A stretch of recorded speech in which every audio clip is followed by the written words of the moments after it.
নমস্কার বন্ধুরা, medicine in চ্যানেলে জানাই আপনাদেরকে স্বাগতম। বন্ধুরা, আজ এস্টোফা এক্সআর ট্যাবলেটের কাজ এবং পার্শ্ব প্রতিক্রিয়া নিয়ে বিস্তারিত আলোচনা করব।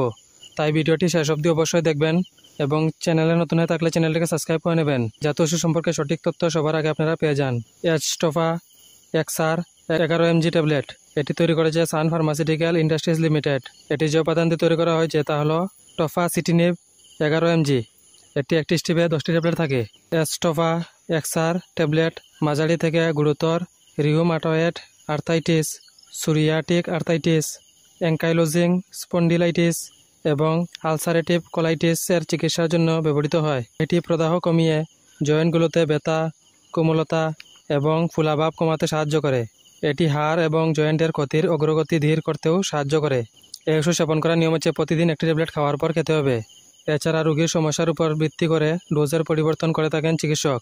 এই ওষুধ গর্ভবতী মহিলা এবং স্তন্যপান করান মহিলারা সেবন করার আগে অবশ্যই চিকিৎসকের পরামর্শ নেবেন।